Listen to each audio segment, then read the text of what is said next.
রবিউল আউয়াল এমন একটা মাস, যেই মাসে আল্লাহ রাব্বুল আলামিন এই পৃথিবীতে এমন একজন মহামানবকে পাঠিয়েছেন যিনি পুরো বিশ্বটাকে পরিবর্তন করেছেন, এবং যিনি এমন একজন ব্যক্তিত্ব যার অনুসরণ করা ছাড়া আমরাও জান্নাতে যেতে পারবো না। যিনি এমন একজন ব্যক্তিত্ব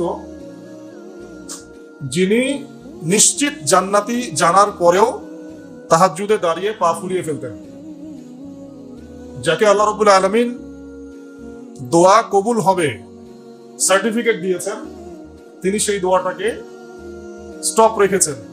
কিয়ামতের মাঠে তিনি এই দোয়াটা করবেন আমাদের জন্য। এই মাসে সেই মহামানবকে এই পৃথিবীতে পাঠানো হয়েছে, আবার এই মাসেই আল্লাহ রাব্বুল আলামিন তাকে তার কাছে নিয়ে নিয়েছেন। কিন্তু আমাদের মুসলিম যুবক যুবতী, তরুণ তরুণী, কিশোর কিশোরী, আবার বৃদ্ধের বেশিরভাগ, আমি চ্যালেঞ্জ করলাম 80 to 90% বলতে পারবে না আজকে এই মাসের কত তারিখ। 80 to 90% যুব সমাজকে জিজ্ঞাসা করে দেখেন, ওরা জরিপ করে দেখেন, ওরা গুগল ঘাটবে, দেখি তো কয় তারিখ। তো যাই হোক, আমি কাউকে আঘাত করতে চাচ্ছি না, আমি আপনাদেরকে বোঝাতে চাচ্ছি যে আমরা সাংস্কৃতিক ভাবে এখন পরাজিত। কথা বুঝতে পারছেন? আচ্ছা, অথচ আমাদের যে রিজিক, হায়াত, এই সবকিছু কিন্তু আরবি মাস কেন্দ্রিক আল্লাহ পাক নাজিল করে। চাঁদের 1 তারিখ যখন রমজানের প্রথম চাঁদ ওঠে, আমরা কি জানুয়ারি ফেব্রুয়ারি হিসাব করে রোজা রাখি, নাকি শাবান রমাদান হিসাব করে রোজা রাখি? হজ যখন করি আমরা কি ফেব্রুয়ারি মার্চ এগুলো হিসাব করি, না যুলহিজ্জা কদা এগুলো হিসাব করি? যাই হোক, তো দেখেন, যখন একটা জাতি মানসিক ভাবে পরাজিত, ওই জাতিকে দিয়ে আপনি বিশ্ব শাসন করাতে পারবেন না। আর আমাদের মূল গন্তব্য হচ্ছে বিশ্ব শাসন করবো ইনশাআল্লাহ। এটা তো হবে, হবে কিনা? হয়তো আমরা থাকবো না, আমাদের ইমান, আমল, আখলাক, মুআমালাত, জামা, ইমারা, এগুলোর যে অবস্থা, তাতে এটা দিয়ে বিশ্ব শাসন এটা পসিবল। এটা মাথায় ঢুকায় না। যত বড় বড় লেকচারই দেখ, পসিবল না, ফুল স্টপ। কখন পসিবল হবে? যখন আবু বকর, ওমর, ওসমান, আলী রাদিয়াল্লাহু আনহুম আজমাইন, সাহাবায়ে কেরাম, তাদের মতো ওই আদলে একটা জেনারেশন গড়ে উঠবে তখন। এখন কি সেরকম জেনারেশন আছে? হিসাব করে দেখবেন, একটা সমাজের মধ্যে 80% মানুষ নামাজ পড়ে না। আমি চ্যালেঞ্জ করলাম। আর যারা নামাজ পড়ছি, তাদের নামাজে কার কতটুকু বিশুদ্ধতা আছে, এটাও একটা বিষয়। তেলাওয়াতের, রুকু সিজদার, তাসবিহ তাহলিলের, তারপরে আপনার খুশু খুজুর, এটাও একটা বিষয়। তারপরে আবার যারা আমরা পড়ি, আমরা কতজন আবার জামাতে পড়ি, এটাও একটা বিষয়। আর মহিলাদের তো দিনদারিতার অবস্থা আগে ভালো ছিল, এখনকার জেনারেশনের মহিলাদের যে অবস্থা, তো এই মেয়েদেরকে ঘরে নিয়ে আসলেও যে আপনি সুসন্তান পাবেন, এটাও ইল্লা মাশাআল্লাহ, যদি আল্লাহ চায় তাহলে সম্ভব, আদারওয়াইজ সম্ভব। রোজা রাখে কত পার্সেন্ট দেখবেন হিসাব করে, কত পার্সেন্ট মানুষ যাকাত ফরজ হওয়ার পরে যাকাত দিচ্ছে, হিসাব করে দেখবেন। হিসাব করা যাবে, কিন্তু আমরা যদি আদমশুমারি করতে পারি, নামাজ শুমারিও করা যায়, সম্ভব ছিল। আবার ব্যবসা বাণিজ্য করতে গিয়ে কত পার্সেন্ট মুসলমান হালাল খায়, এটা আরো বড় কথা। চাকরি বাকরি, ব্যবসা বাণিজ্য, এই সব কিছুর মধ্যে এখন সুদ, ঘুষ আর দুর্নীতি। আমার কথা একদম সোজা সাপটা, কারো ভালো লাগলে লাগুক, না লাগলে নাই। আমার কবরে তো আর সে যাবে না, আর আমিও তো তার কবরে যাবো না। একটা মন্তব্য করার পর যদি এটা নিয়ে সারা দেশে হইচই শুরু হয়ে যায়, কিছুই যায় আসে না আমার। কারণ যেটা সত্য সেটা বলতে হবে, বলতে হবে কিনা। তবে আমি চেষ্টা করছি ভদ্র ভাষায় বলার জন্য, কাউকে আঘাত না করে। কাউকে আঘাত করা নবীর সুন্নত নয়, আমাদের সুন্নত। এটা আমাদের সুন্নত, মানুষকে আঘাত করে। তো কত পার্সেন্ট মানুষ হালাল খায়, এটা বড় কথা। হালাল ইনকাম ছাড়া ইবাদত আবার কবুল হচ্ছে না। ঘরে ঘরে সুদ, চাকরির পরতে পরতে ঘুষ, ফাইল নড়ে না। আর দুর্নীতি বাংলাদেশের প্রধান সমস্যা। বাংলাদেশের প্রধান সমস্যা কিন্তু আপনার এটা নয় যে আমাদের ডলার নাই, ডলার সংকট, এইটা ওইটা, এগুলো মূল সমস্যা না। কিন্তু আমাদের এই পুরো ন্যাশনের 1 নম্বর সমস্যা হচ্ছে করাপশন, দুর্নীতি। আর এই নৈতিকতার শিক্ষাটা কোত্থেকে মানুষ পাবে? যে আমাকে যে ভালো হয়ে চলতে হবে, অন্যের হক নষ্ট করবো না, করলে আল্লাহ ধরবেন, হ্যাঁ আমার দুর্নীতি করা যাবে না, এটা হারাম হচ্ছে, মানুষের হক নষ্ট হচ্ছে। এই শিক্ষাটা কি স্কুলে দিবে, কলেজে দিবে, বিশ্ববিদ্যালয়ে দিবে, নাকি আপনাকে নামাজ এবং কোরআন দিবে? ইসলাম থেকে আবার মানুষকে দূরেও সরাচ্ছি, আবার মানুষকে সুশীল বানানোর চেষ্টাও করছি। কি একটা অবস্থা! মানে আমি মদের লাইসেন্সও দিচ্ছি, আবার মদ থেকে মানুষকে বিরত রাখার চেষ্টা করছি। আশ্চর্য কথা, সিগারেট বিক্রিও করছি, আবার লিখছি যে এখানে ধূমপান স্বাস্থ্যের জন্য ক্ষতিকর। তাহলে বোঝেন এই জাতিটাকে দিয়ে আপনি কি বিশ্ব শাসন করতে পারবেন? নবী সাল্লাল্লাহু আলাইহি ওয়াসাল্লামকে আল্লাহ পাক এমন একটা যুগে এই পৃথিবীতে পাঠিয়েছিলেন যেটা আমাদের চাইতেও জঘন্য একটা যুগ ছিল। আমরা এখন যে কথাগুলো বললাম যে আমাদের অর্থনীতির মধ্যে সমস্যা, মুআমালাতে সমস্যা, ইবাদতের সমস্যা, এর চেয়েও জঘন্য একটা যুগে আল্লাহ রাব্বুল আলামিন তার প্রিয় হাবিব মুহাম্মদ সাল্লাল্লাহু আলাইহি ওয়াসাল্লামকে এই মক্কাতে পাঠিয়েছেন। ওটাকে আমরা কি বলি? আইয়ামে জাহেলিয়া। কোন মাসে, কয় তারিখে? এটা নিয়ে আরেকটা মিসকনসেপশন আছে, এটা নিয়ে অনেক বর্ণনা আছে। অনেকগুলো সিরাতের কিতাবের মধ্যে 12 তারিখ পাওয়া যায়, আর অনেকগুলো সিরাতের কিতাবের মধ্যে 9 তারিখ পাওয়া যায়। 9-12, অনেকে 10-11 বলেছেন। কিন্তু এটা নিয়ে একটা মত পার্থক্য আছে। তো মত পার্থক্য থাক, মত পার্থক্যের জায়গা, ওটা নিয়ে আমাদের ওই যে বললাম আমাদের শেকড়ে যাইতে হবে। ডালপালা নিয়ে এত নাড়াচাড়া প্রয়োজন আছে? এই মাসে আল্লাহ রাসূল সাল্লাল্লাহু আলাইহি ওয়াসাল্লামকে আল্লাহ পাক দুনিয়াতে পাঠিয়েছেন এই মানবতার মুক্তির দূত হিসেবে। এটাই বড় কথা, তাই না? এখন কিভাবে তিনি মানবতাকে মুক্তি দিয়েছেন ওইটা আমরা দেখবো নাকি? আমাদের মূল জায়গাটা কোনটা? কিভাবে তিনি এই পথ ভোলা জাহেলি মানুষগুলোকে খাঁটি মানুষ বানালেন, এটা দেখবো নাকি? ওই সুন্নতটা যদি আমরা আবার চালু করতে পারি তাহলে পৃথিবীর এমন কোন সভ্যতা নাই যেটা পরিবর্তন হবে না ইনশাআল্লাহ। এ তো কথা। আচ্ছা, যে মানুষটাকে আল্লাহ পাক পাঠিয়েছেন এই বিষয় পরিবর্তন করার জন্য, কোরআন দিয়ে, সুন্নাহ দিয়ে, তার আদর্শ দিয়ে, এবং আমরা তার উম্মত বলে দাবিও করি, এবং আমরা তাকে অনুসরণ না করলে জান্নাতে যেতে পারবো না। তিনি আমাদের জন্য সুপারিশ করবেন। তো সেই প্রিয় নবীর প্রতি ভালোবাসা তো আমরা খুব দেখাতে চাই। যখন কেউ তাকে গালিগালাজ করে বা কটূক্তি করে, আমরা তো অনেক ভালোবাসা দেখাতে চাই, এটা তো ভালো, মাশাআল্লাহ। কিন্তু সেই নবীর জীবনী যদি আপনি না পড়েন, এটা কি আপনার জন্য লজ্জার নয়? আমাদের ব্যর্থতা না? আমার হাতে একটা পাতলা বই আছে, সিরাতের অনেক বই আছে। এটা মুফতি মোহাম্মদ শফি রাহিমাহুল্লাহ রচিত সিরাতে খাতামুল আম্বিয়া। এটা মাদ্রাসায়ও পড়ানো হয় আরবিতে, এটা বাংলা অনুবাদ করা হয়েছে। তো এই বইয়ের পৃষ্ঠা সংখ্যা সর্বোচ্চ কত হবে? 140টার মতো। 140টা পৃষ্ঠা পড়তে কত ঘন্টা লাগে? 3 ঘন্টা, 4 ঘন্টা, 5 ঘন্টা, একদিন, 2 দিন, 7 দিনের মধ্যে শেষ করা যায়? তাহলে নিয়াত করেন এই মাসের মধ্যে শেষ করবো। এটা ছাড়া আরো অনেক সিরাতের বই আছে। আর রাহিবুল মাখতুম আছে, রবিউর রহমত। রাহিবুল মাখতুম বইটাও চমৎকার, আল্লামা সফিউর রহমান মুবারকুর রাহিমাহুল্লাহ রচিত। আরেকটা আছে নবিউর রহমত, এটাও সুন্দর, চমৎকার বই। এটা হচ্ছে সৈয়দ আবুল হাসান আলী নবী রাহিমাহুল্লাহ রচিত। এরকম অনেক বরেণ্য আলেমদের সিরাতের অনেক বই আছে, কেনা যাবে তো ইনশাআল্লাহ। এক কাপ কফি খেতে কত টাকা লাগে? 20 টাকা কফি পাওয়া যায়? আচ্ছা, দোকান ভেদে বন্ধুরা মিলে একটু আড্ডা মারলে কত টাকা? বান্ধবীর সাথে আড্ডা মারলে কত টাকা? বান্ধবীর সাথে আড্ডা মারলে আরো বেশি যায়, তাই না? আল্লাহ হেফাজত। তো একটা সিরাতের বই কিনতে কত টাকা লাগতে পারে? 100 টাকা, 200 টাকা, 300 টাকা, 500 টাকা খরচ করা যাবে না? আল্লাহ পাক তৌফিক দান করুন। এই মাসে নবী সাল্লাল্লাহু আলাইহি ওয়াসাল্লামকে আল্লাহ পাক পৃথিবীতে পাঠিয়েছেন এবং আস্তে আস্তে ওই জাহেলি সমাজটাকে পরিবর্তন করেছেন। কিভাবে পরিবর্তন করেছেন, নবীজি প্রথমে কি করেছেন, তারপরে কি, এটা পুরো বিশাল একটা হিস্ট্রি। 23 বছরের, কত বছরের? 23 বছরের হিস্ট্রি তো এক ঘন্টায় বা 10 মিনিটে বলা যাবে না, যাবে? তবে আমি একটা সারমর্ম বলছি আপনাকে, এই বইটার একটা সারমর্ম বলছি, মনোযোগ দিয়ে শুনুন। এক, নবী সাল্লাল্লাহু আলাইহি ওয়াসাল্লাম নবী হয়েছেন কত বছর বয়সে? 40। কত বছর বলেন? 40। ক্লাসের মতো মনে পড়ে। এর আগে 40 বছরের আগে আমাদের নবী সাল্লাল্লাহু আলাইহি ওয়াসাল্লাম কোন অন্যায় করেছিলেন? না। কোন মিথ্যা কথা বলেছেন? না। কোন পাপ করেছেন? না। এর আগে থেকেই পবিত্র চরিত্রের মানুষ ছিলেন, ঠিক আছে? আমরা এখানে ওই বিষয়গুলো কথা বলছি না, তার বাবার নাম কি, মায়ের নাম কি, বংশ কি, এগুলো আপনারা পড়ে নিতে পারবেন। আমরা বলছি কিভাবে তিনি দিনটাকে প্রতিষ্ঠা করলেন। নবী হওয়ার পরেই, নবী হওয়ার সাথে সাথেই আল্লাহ রাব্বুল আলামিন তার উপরে ওহী করেছেন সূরা আলাকের প্রথম 5 আয়াত। কোন সূরা? ইকরা বিসমি রাব্বিকাল্লাযী খালাক, এই সূরা। বা'দা আউযু বিল্লাহি মিনাশ শাইতানির রাজীম। এখানে আল্লাহ পাক তাকে পড়তে বলেছেন। কি বলেছেন? পড়তে বলেছেন। কিন্তু আমাদের নবী সাল্লাল্লাহু আলাইহি ওয়াসাল্লাম কিন্তু পড়তে জানতেন, লিখতে জানতেন না, পড়তে জানতেন। আল্লাহ পাক তাকে এইভাবে কোন স্কুল, কলেজ, মাদ্রাসা এভাবে তিনি পড়াশোনা করে আসেন নাই। আল্লাহ পাক তাকে জ্ঞান শিক্ষা দিয়েছেন। আল্লাহ পারেন কিনা? তার মানে এখন দিনের জন্য আমরা যাই করতে চাই না কেন, প্রথম কাজ কি বলেন? পেলেন তো?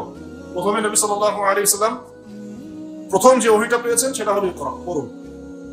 কি পড়বেন? বিসমি রাব্বিকাল্লাযী খালাক, আপনার সেই রবের নামে যিনি আপনাকে সৃষ্টি করেছেন। মানে যে জ্ঞান আপনাকে আল্লাহর কাছে নিয়ে যাবে ওই জ্ঞান আপনি শিখবেন, তাই তো? আর যে জ্ঞান আপনাকে আল্লাহ থেকে দূরে সরায় ওই জ্ঞান শিখবেন। তো প্রথম কাজ আমাদের তাহলে দিন নিয়ে যেটাই করতে চাই, চলতে চাই, দিন প্রতিষ্ঠা করতে চাই, প্রথম কাজ কি ভাই? আল্লাহ নবী সাল্লাল্লাহু আলাইহি ওয়াসাল্লাম ওহী পেলেন, এরপরে তিনি কাছের মানুষদেরকে দাওয়াত দেওয়া শুরু করলেন। তাদেরকে, তাহলে আমাদের সুন্নাহ কি? এখন আমাদের কাছের মানুষদেরকে দিনের দাওয়াত দেয়া। তো দিনের দাওয়াত দেওয়ার আগে আবার নিজেকে ঠিক হতে হবে, নিজেকে জ্ঞান অর্জন করে আমল করতে হবে, করে প্র্যাকটিসিং মুসলিম হতে হবে। এবার আমি আমার কাছের মানুষদেরকে দাওয়াত দিব। কাছের মানুষ বলতে সবার আগে ইসলাম কবুল করেছেন কে? তার স্ত্রী খাদিজা রাদিয়াল্লাহু আনহা, কাছের মানুষ আবু বকর সিদ্দিক রাদিয়াল্লাহু আনহু, চাচাতো ভাই আলী ইবনে আবি তালেব, হ্যাঁ, যায়েদ ইবনে হারেসা রাদিয়াল্লাহু আনহু, আস্তে আস্তে এভাবে উসমান ইবনে আফফান, আব্দুর রহমান বিন আউফ, সাদ ইবনে আবি ওয়াক্কাস, তালহা বিন উবাইদুল্লাহ, জুবাইর ইবনে আওয়াম, আস্তে আস্তে আস্তে আস্তে মানুষ সরাতে থাকলো।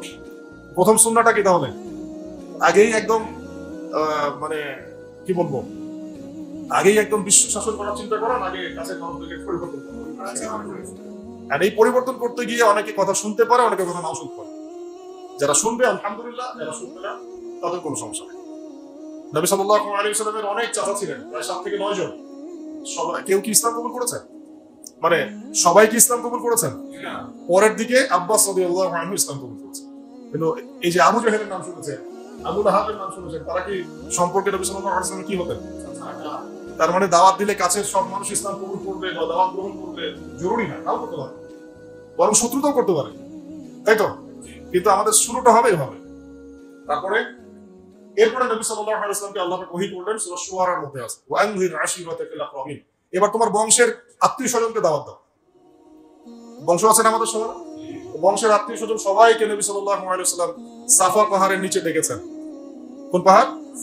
সাফা মারওয়া দেখেছেন কিনা? যারা গিয়েছেন দেখেছেন। সাফা তো আগের মতো নাই, এটা এখন গ্লাস দিয়ে বন্ধ করা আছে। তো সাফা পাহাড়ের পাদদেশে নবী সাল্লাল্লাহু আলাইহি ওয়াসাল্লাম এই ইয়া মা'আশারুল কুরাইশ সবাইকে ডেকেছেন।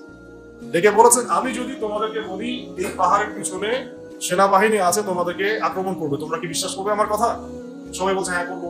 কেন করবো না? তুমি হচ্ছে আমি সত্যবাদী, তুমি সবসময় সত্য কথা বলো, তোমার কথা কেন বিশ্বাস করবো না? তখন তিনি বললেন যে তোমরা কুলু লা ইলাহা ইল্লাল্লাহ তুফলিহুন, তোমরা সবাই বলো যে আল্লাহ ছাড়া প্রকৃত কোনো মাবুদ নাই, তাহলে সফল হয়ে যাবে। বাস এই বলার সাথে সাথেই নবী সাল্লাল্লাহু আলাইহি ওয়াসাল্লামকে পাথর মারা শুরু। আবু লাহাব কে মেরেছে প্রথম? ওই জন্যই তো সূরা নাযিল হলো, তাব্বাত ইয়াদা আবি লাহাব। বাস এই হলো শুরু। তারপরে নবী সাল্লাল্লাহু আলাইহি ওয়াসাল্লাম নবুয়তের বয়স হলো 23 বছর। কত বছর? এই 23 বছর মধ্যে মক্কায় ছিলেন কত বছর বলেন? 13 বছর। আর মদিনায় 10। এই প্রথম 13 বছর মক্কায় ছিলেন। প্রথম 13 বছরের প্রথম 3 বছর তিনি এইভাবে গোপনে দাওয়াত দিয়েছেন। কত বছর? আমরা তো 3 দিন দাওয়াত দিই হাফসায়, তাই না? প্রথম 3 বছর আল্লাহর নবী গোপনে দাওয়াত দিয়েছেন, গোপনে গোপনে, individually, man to man, door to door. তারপরে তিনি প্রকাশ্যে দাওয়াত দেওয়া শুরু করবেন। আর যখনই প্রকাশ্যে দাওয়াত দেওয়া শুরু করবেন, বাস তখনই তার উপরে অমানবিক সব নির্যাতন নেমে আসে। আমরা উমরা সফরে একবার মক্কায়, একবার মদিনায়, 2 বার আমরা জামাত আগে যেতে পারি নাই, কাতারের সামনে যেতে পারি নাই। তো তাপমাত্রা দেখলাম সেদিন প্রায় 44 ডিগ্রি তাপমাত্রা, 44 কি 42 ডিগ্রি তাপমাত্রা। তো বাধ্য হয়ে একদিন মক্কায় আমাদেরকে রাস্তায় নামাজ পড়তে হয়েছে। রাস্তা মানে হারামের মধ্যেই, যারা হজ উমরা করেছেন তারা তো জানেন হারামের সাথেই রাস্তায়। ওটা ওখানকার একটা কমন বিষয়। নামাজের আজান হয়ে গেলে মানুষ দাঁড়িয়ে যায়, ওখানে রাস্তায় দাঁড়িয়ে, হারামের মধ্যে। মদিনাতে একই। তো ওই গরমের মধ্যে আর জায়গা না পেয়ে রাস্তায় একদিন দাঁড়াতে হলো। দাঁড়াতেই জায়নামাজের উপরে দাঁড়াতে আমাদের হিমশিম খেতে হচ্ছে, মনে হচ্ছে পা পুড়ে যাবে। তার উপর রুকু করা, সিজদা করা, তাশাহুদের শেষ বৈঠক, কপাল লাগানো। তখন একজন সাহাবীর কথা মনে পড়ছিল, বেলাল রাদিয়াল্লাহু আনহু। কোন সাহাবী? বেলাল রাদিয়াল্লাহু আনহু। এটা তো কিছুই না, তাকে মরুভূমির গরম বালির মধ্যে শুইয়ে উপর থেকে চাবুক মারা হয়েছে, তার উপর বুকে পাথর চাপাতে হয়েছে। তো নির্যাতনের, আমরা আসলে নির্যাতনের নও জানি না। এই যে আমাদের জেল, জুলুম, তারপরে গুম, এগুলো কিছু না। নির্যাতন যা হয়েছে সাহাবীদের উপরে এবং আমাদের নবী সাল্লাল্লাহু আলাইহি ওয়াসাল্লামের উপরে, এটা কল্পনার বাইরে। আমরা এটা কল্পনা করতে পারবো না। আমরা এই যে পৃষ্ঠার মধ্যে এগুলো পড়ি, এখানে পড়লে তো আর আপনি ফিল করতে, আমরা তো ফিল করতে পারবো, অনুভব করতে পারবো। যারা ওই সময় ছিলেন, দেখেছেন, তারা বুঝবেন, তাই না বিষয়টা? নবী সাল্লাল্লাহু আলাইহি ওয়াসাল্লামকে প্রায় 15 বার হত্যা করার চেষ্টা করা হয়েছে এবং তাকে মোটামুটি মানুষ প্রায় 15-16টা গালি দিয়েছে সারা জীবন। কাকে গালি দিয়েছে? এমন একজন মানুষকে যার সামনেও কোনো গোনা নাই, পিছনেও কোনো গোনা নাই, যিনি তার সমস্ত পরিশ্রম করছেন উম্মার জন্য, তার নিজের স্বার্থে নয়।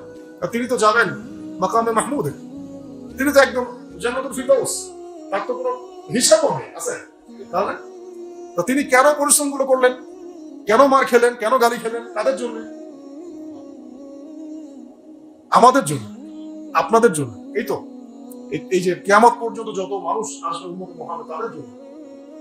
আর আমরা কেমন নাফরমান উম্মত, তার জীবনীও পড়ি না, তার সুন্নত আমল করি না, তার সুন্নত সম্পর্কে জানিও না, তার জীবনকে পড়ানোর চেষ্টা করি। তার রেখে যাওয়া যে দিন, একটা আমানত, এই দিনটার খেদমতে কিছু করবো, সেটা করতে হবে। আপনারা যদি কখনো হজ বা উমরা করতে যান, অবশ্যই রাসূল সাল্লাল্লাহু আলাইহি ওয়াসাল্লামের রওজায় তো যাবেন সালাম দিতে। যদি আপনার মধ্যে সততা থেকে থাকে, আপনি দেখবেন যে আপনার সালাম দিতে লজ্জা লাগবে, লজ্জা পাবেন। আমরা লজ্জা পাই, দূরে দাঁড়িয়ে সালাম দিই। কোন মুখ নিয়ে সামনে যাবেন? নবী সাল্লাল্লাহু আলাইহি ওয়াসাল্লাম কি ওখানে মৃত? এটা তো একটা আকীদার বিষয় মনে করে। আল্লাহর নবী সাল্লাল্লাহু আলাইহি ওয়াসাল্লাম তার কবরে আল্লাহ রাব্বুল আলামিন যেভাবে রেখেছেন সেভাবে জীবিত। সালাম দিলে তিনি সালামের উত্তর দেন। আপনি যখন সালাম দিবেন, আসসালামু আলাইকা আইয়ুহান নবী ওয়া রাহমাতুল্লাহি ওয়া বারাকাতুহু, এই সালাম তার কাছে পৌঁছে দেওয়া হবে, তিনি উত্তর দিবেন। কিভাবে দিবেন সেটা তো আমার বোঝার বাইরে, আমার বুঝের মধ্যে আসবে না। আসবে? এখন তিনি তো ওখানে আছেন, শুয়ে আছেন, তা আমি যাচ্ছি ওখানে, সালাম দিচ্ছি, কোন মুখ নিয়ে সালাম দিচ্ছি? নবীজি যদি কখনো বলেন কিয়ামতের মাঠে আমাদেরকে, তোমরা আমার দিনের জন্য কি করেছো? আজকে হাউসে কাউসারের পানি তো দিতে আসছো, তোমরা আমার দিনের জন্য কি করেছো? তোমরা আমার দিনের জ্ঞান কতটুকু অর্জন করেছো? দিনের জন্য কতটুকু দাওয়াতি কাজ করেছো? কতটুকু আল্লাহর রাস্তায় জিহাদ করেছো? কি করেছো? আমরা কি অ্যান্সার দেব? এগুলো আমাদেরকে ফেস করতে হবে। তো আজকে থেকে 100 বছর পরেই হোক আর 1000 বছর পরেই হোক, ফেস করতে হবে কিনা? তাহলে যদি আমরা এমন কিছু করে তার সাথে সাক্ষাৎ করতে পারি যাতে তিনি আমাদেরকে নিয়ে গর্ব করেন, এটা উত্তম না? আল্লাহ পাক আমাদেরকে তার দিনের জন্য এমন কিছু করার তৌফিক দান করুন যাতে তিনি, মানে আমাদের নবী সাল্লাল্লাহু আলাইহি ওয়াসাল্লাম এবং তার রব আল্লাহ রাব্বুল আলামিন আমাদেরকে নিয়ে গর্ব করতে পারেন। অন্যথায় আমরা এই মুখটাকে দেখাবো। তো সাহাবীরা এই বিষয়টা বুঝেছিলেন বলেই এত চরম জুলুম নির্যাতন সহ্য করেছেন হাসি মুখে। কেউ কি নবীর উপর কোনো অভিযোগ করেছিলেন যে আপনার দিনের মধ্যে এসে আমাদেরকে মাইর খেতে হচ্ছে? আর আমরা যখন দাওয়াতের কাজ করি, সামান্য একটু বিপদ আসলেই মানুষ যে রিঅ্যাক্ট করে, ভাই ঠিক আছে, এর আগে দাওয়াতি সফরে গেছে, আর দেওয়ার দরকার নেই, মানে সরাসরি তো বলতে পারে না, ঘুরে ফিরে ফোনও রিসিভ করে না। কেউ যদি আল্লাহ রাস্তায় দাওয়াতের কাজ, দিন প্রতিষ্ঠার কাজ করতে চায়, তার উপর বিপদ আপদ আসে, বিপদ আপদ আসার আগ পর্যন্ত পিছনে থাকে, বিপদ আপদ আসলে আর পিছনে কাউকে পাবে না। এমনকি এমন অনেক ওলামায়ে কেরাম বলেছেন যে আমরা যেখানে ছিলাম আমাদেরকে দেখতে পানি পর্যন্ত দিতে যায় না, অথচ যখন আমরা বয়ান করতাম আমাদের বয়ানের সাথে সাথে বলতো ঠিক। বুঝতে পারছেন বাংলাদেশের অবস্থা? এই জন্যই বললাম যে এই জিনিসগুলো যদি সংশোধিত না হয়, বৃহৎ পরিসরে দিনের বিষয়টা সম্ভব না। কি স্বার্থে সাহাবীরা এই ত্যাগটা স্বীকার করেছেন? জান্নাতের স্বার্থে। আমরা নবী সাল্লাল্লাহু আলাইহি ওয়াসাল্লামের সাথে আছি কেন? আল্লাহর জন্য। আল্লাহর জন্য তাকে মহব্বত করি, আল্লাহর জন্য তার সাথে আছি। এবং অবর্ণনীয় নির্যাতন, মানে নির্যাতনের কথাগুলো বললে এখানেই আর কি অনেক সময় চলে যাবে। কোন সাহাবীর চামড়া পুড়িয়ে দেওয়া হয়েছে, কোন সাহাবীর জ্বলন্ত আগুনের মধ্যে শুইয়ে দেওয়া হয়েছে, কোন সাহাবীকে পৈতৃক সম্পত্তি থেকে বঞ্চিত করা হয়েছে, কোন সাহাবীকে ঘরের মধ্যে বন্দী করে রাখা হয়েছে, কোন সাহাবীকে শুলদণ্ড দিয়ে হত্যা করা হয়েছে। একজন মহিলা সাহাবীকে, মহিলাদের যে লজ্জাস্থান, এখানে বর্ষা ছিলেন, বর্ষা, চোখে বর্ষা, এই বর্ষা নিক্ষেপ করে হত্যা করা হয়েছে। সে সাহাবীর নাম সুমাইয়া রাদিয়াল্লাহু আনহা। সুমাইয়া রাদিয়াল্লাহু আনহা তাদের স্যাক্রিফাইসের সামনে আমাদের স্যাক্রিফাইসের কোনো দাম আছে? এই নির্যাতন চলতে থাকলো প্রায় প্রায় ধরেন 6 থেকে 7 বছর। কত বছর? অমানবিক নির্যাতন। এর মধ্যে আরো 3 বছর তাদেরকে সমাজ থেকে বয়কট করে দেওয়া হবে। সমাজের কেউ তাদের সাথে মিশবে না, কথা বলবে না, ব্যবসা করবে না, বিয়ে শাদী করবে না। মনে করেন আপনাদের এই কয়েকজন মানুষকে যদি সমাজ থেকে বয়কট করে দেওয়া, বাড়ি ঘর থেকে সব উচ্ছেদ করে দেওয়া, তাহলে এখন কি করবেন? কিভাবে চলবেন? খাবেন কি? কোথায় থাকবেন? 3 দিনে আমরা অস্থির হয়ে যাবো। 3 দিনে হবে না? 3 দিন কেন, 3 ঘন্টায় অস্থির হয়ে যাবো। আর তাদেরকে এইভাবে বয়কট করে রাখা হয়েছে 3 বছর। কত বছর? এই 3 বছর তারা ছিলেন শিয়ারে আবু তালেব। চাচা আবু তালেবের পাহাড় ছিল, ওই পাহাড়ের পাদদেশে তারা থাকতেন। এত ফ্লেক্সিবল ছিল না লাইফটা। তাঁবুর নিচে থাকতেন। ওই সময় তারা ব্যক্তিত্বের পরিচয় দিয়েছেন। কেউ কেউ খাবার দিয়ে যেত, উট চালিয়ে দিত যে উটটা খাবার নিয়ে যাক। হামজা রাদিয়াল্লাহু আনহু বলতেন এরকম অনুদারের খাবারের আমাদের দরকার নেই, খাবার পেন, আল্লাহ যখন আমাদের ব্যবস্থা করবেন তখন। এই সময় কোনো কোনো ক্ষেত্রে এমন হয়েছে যে তারা গাছের ছাল পাতাও খেয়েছে। গাছের ছাল আছে না, ছাল পাতাও খেয়েছে। ওই সময় অনেক সাহাবী গর্ভবতী ছিলেন, সন্তান প্রসব হয়েছে, বাচ্চাকে দুধ দিতে পারছিলেন না। আপনারা কি অনুভব করতে পারছেন সিচুয়েশনটা কেমন ছিল? আমিও আসলে ব্যাখ্যা করতে পারছি না, তো এই অবস্থা ছিল 3 বছর। এরপরে আল্লাহ রাব্বুল আলামিনের পক্ষ থেকে সাহায্য আসলো, এই বয়কটটা উঠে যায় অলৌকিক ভাবে। তাদের চুক্তিনামাটা আল্লাহ পাক পোকা দিয়ে খাইয়ে দিয়েছেন, কাবার মধ্যে লটকানো ছিল। এই পুরো বিষয়গুলোর পিছনে কারা ছিল? আবু জাহেল, আবু লাহাব, উতবা, শাইবা, রাবিয়া, আসনা বিন শারিক, এরকম কিছু নেতা। এই নেতারা কি নবীকে দেখে নাই? নবীর কোরআন তেলাওয়াত শুনে নাই? সাহাবীদেরকে দেখে নাই? নবী সাল্লাল্লাহু আলাইহি ওয়াসাল্লাম কি তাদেরকে দাওয়াত দেন নাই? তাদের কি দুনিয়াবী সম্পত্তির অভাব ছিল? তাদের কি রাজনৈতিক ক্ষমতার অভাব ছিল? নবীজি উল্টা বলেছিলেন, আপনারা যদি ইসলাম কবুল করেন, শুধু আরব না, পুরো বিশ্বের শাসন করতে হবে, শাসন করতে হবে। পরবর্তীতে ইসলাম সারা বিশ্বে ছড়িয়ে পড়েছিল না? যে ওমর রাদিয়াল্লাহু আনহু প্রথম দিকে এক পর্যায়ে নবী সাল্লাল্লাহু আলাইহি ওয়াসাল্লামের বিরুদ্ধে চলে গিয়েছিল, তাই না? একটা বর্ণনা আছে না যে তাকে হত্যা করার জন্য খোলা তরবারি হাতে গিয়েছিল। ওই ওমর রাদিয়াল্লাহু আনহু যখন ইসলাম কবুল করলেন, আল্লাহ পাক তাকে খলিফা বানিয়ে দেন নাই? এটা নবীজি বুঝাচ্ছিলেন, আপনারা যদি ইসলাম গ্রহণ করেন, আমার চাচারা শুধু আরবের না, আজমের রাজত্ব পাবে। শুধু লা ইলাহা ইল্লাল্লাহ বাস। তারা এটা কেন করলো না? কারণ এটা করলেই তাদের দুনিয়াবী স্বার্থ নষ্ট হয়ে যাবে। তাদের এই ভর্তি কেন্দ্রিক ব্যবসা, তাদের পলিটিক্যাল ক্ষমতা, নবীর আনুগত্য করতে হবে। হ্যাঁ, তখন সবাই ধনী গরিব সমান হয়ে যাবে, মানুষের কোনো ভেদাভেদ থাকবে না। ঠিক আছে? ওদের মন গড়া অর্থনীতি চলবে না, ওদের মন গড়া সংস্কৃতি চলবে না। এক কথায় কোরআন এবং সুন্নাহর সামনে আত্মসমর্পণ করতে হবে। ব্যাস, এই কারণেই তো তারা করলো না। এখনো সারা বিশ্বে যারা করছে না, এইগুলো কারণ না? এছাড়া কোনো কারণ আছে? এইগুলোই কারণ। বুঝবেন, সিরাত শুধু পড়বেন না, সিরাতটাকে এই বর্তমান প্রেক্ষাপটের সাথে মেলাবেন। এখন সিরাত থেকে কিভাবে শিক্ষা নিতে হবে, এখন সিরাত থেকে আমরা কোন শিক্ষা নিতে কিভাবে নিব? এখন তো সেই উটের যুগ নাই, এখন আপনি এয়ারক্রাফটে চলছেন। ঠিক আছে? এখন তো সেই আপনার ঘোড়ায় চলছেন না, আপনি বাস ট্র্যাকে চলছেন, ইত্যাদি গাড়ি চলছেন। কিন্তু দেখবেন পলিসি গুলো কিন্তু চেঞ্জ হয় না। প্রযুক্তি পরিবর্তন হয়েছে, কিন্তু নীতি নৈতিকতা পলিসি গুলো কিন্তু চেঞ্জ হয়। একই বিষয় ঘুরে ঘুরে আসবে, শুধু প্রযুক্তিগত পার্থক্য। যে দোয়া আপনি করতেন ওই সময়, ওই যুগে সাহাবীরা ঘোড়ায় উঠে বা গাধার পিঠে উঠে বা মাহরের পিঠে উঠে, ওই একই দোয়া আপনি করছেন এখন প্রাইভেট কারে। মানে আপনার, যেটা আমি বোঝাতে চাচ্ছি যে পলিসি কিন্তু চেঞ্জ হয় না, চেঞ্জ হয়েছে কি প্রযুক্তি, অবস্থান, সময়, এতটুকু। তাহলে সিরাতের শিক্ষা কি ওই যুগে চলবে, এই যুগে চলবে না? তাহলে ওই যুগে যেভাবে সিরাত থেকে দিন প্রতিষ্ঠা হয়েছে, এই যুগেও ওইভাবেই হবে, কিন্তু হয়তো প্রযুক্তিগত কিছু পার্থক্য থাকবে, পদ্ধতিগত কিছু পার্থক্য থাকবে, সুন্নাহ থাকবে একই, তাই না?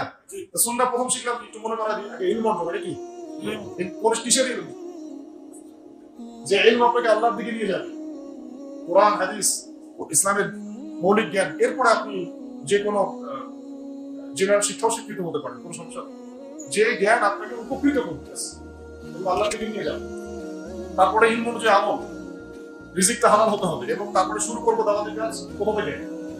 নিজের মানুষ, কাছের মানুষ, তারপরে আস্তে আস্তে আমার আত্মীয় স্বজন, আমার বন্ধু বান্ধব, পাড়া প্রতিবেশী, এই তো।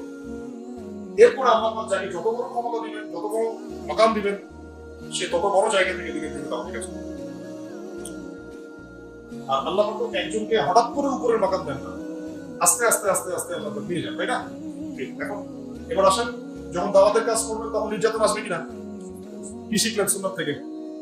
সাহাবীদের উপর এসে থাকলে আপনার উপরেও আসে। যদি না আসে, যদি কোন রকমের কটাক্ষ, অপবাদ, গীবত, তহমত, সমালোচনা, জেল, ঘুম, হাবি-জাবি, শারীরিক নির্যাতন, মানসিক নির্যাতন, এইগুলো যদি কোনোটাই না আসে, বুঝে নিবেন এটা কোনো দাওয়াতি না, এটা কোনো দাওয়াতি না, এটা একটা গোলামি মার্কা দাওয়াত। সব তরকারিতেই চলে, গরুর গোশতেও গোলাম, এমনি সবজিতেও গোলাম। ওটা এমন দাওয়াত যে দাওয়াতটা সুরসুরি মার্কা দাওয়াত। আমার পক্ষে মানে এড়িয়ে যাবো, আমি বিপদ এড়িয়ে যেতে চাই, আমি দাওয়াতের কাজ করতে চাই, কিন্তু বাবা আমার গায়ে আমার যেন কোনো কাদা না লাগে, খুব সতর্ক। এইসব দাওয়াতের যখন হকপন্থী মানুষ কথাও বলবে বা কলমও ধরবে, তখন বিভিন্ন রকম কথাবার্তা আসবে সমাজে। এমন হতে পারে সবাই মিলে তাকে আক্রমণ করা শুরু করছে, এমন হতে পারে। বিচক্ষণ জ্ঞানী মানুষরা এখান থেকেই বুঝে নিবে যে আল্লাহ পাক হয়তো সেই ব্যক্তিকে কবুল করেছে বলেই এটা হচ্ছে, হয়তো আল্লাহ ভালো জানেন। আর যদি দেখা যায় ইসলামিক দাওয়াতি কাজ করছেন, রেভলিউশন মুভমেন্ট, অনেক বড় বড় কথা বলছেন, কোন রকমের না কোনো বিপদ আপদ না বালা মুসিবত না কোনো কিছুই নাই, বুঝতে হবে যেখানে ভাই দাল মে কুছ কালা হয় অথবা ইহা পে পুরি দাল হি কালা। তো তাই বলে আবার এমন কিছু বলছি না যে নিজের ঘাড়ে বিপদ ডেকে নিয়ে আসবেন, এটাও ইসলামের সুন্নাত নয়। উদউ ইলা সাবিলি রাব্বিকা বিল হিকমা, আল্লাহ রাব্বুল আলামিনের পথে মানুষকে প্রজ্ঞার সাথে রাখে। তো প্রজ্ঞাটা কি? প্রজ্ঞা মানে কি কাপুরুষতা? প্রজ্ঞার হিকমতের দোহাই পেলে আমি জায়নিস্টদের এগেইনস্টে কোনো কথা বলতে পারবো না, হ্যাঁ, ইহুদি খ্রিস্টান সভ্যতার বিরুদ্ধে কোনো কথা বলতে পারবো না, আমি প্যালেস্টাইন ইস্যু নিয়ে কোনো কথা বলতে পারবো না। এটা কি প্রজ্ঞার পরিচয়? এটা কাপুরুষতা হবে। তাহলে কোনটা প্রজ্ঞা কোনটা কাপুরুষতা এটাও বুঝতে হবে। এখন দাওয়াতের অঙ্গনে নেমে আমি বুঝেছি যে বহু মানুষ হিকমা শব্দের দোহাই দিয়ে কাপুরুষ হয়ে গেছে। হিকমার দোহাই দিচ্ছে, এদিকে সে কাপুরুষতাকে লুকাতে চাচ্ছে, সে নিজের কাপুরুষতাকে হিকমা শব্দের আড়ালে লুকাতে চাচ্ছে। আমরা সত্য মিথ্যা খোলামেলা বলবো, আমাদের বলা পর্যন্তই তো দায়িত্ব রাখবো। আপনার আমার হাতে তো কোনো পাওয়ার নাই যে আপনি ইম্পোজ করবেন কিছু। এখন আপনি অন্যায় দেখলে মুখ দিয়ে প্রতিবাদ করতে পারবেন, আর সেটাও না পারলে অন্তর দিয়ে ঘৃণা করতে পারবেন, কিন্তু অন্যায় দেখলে আপনি আমার হাত দিয়ে ফিরাতে পারবেন না।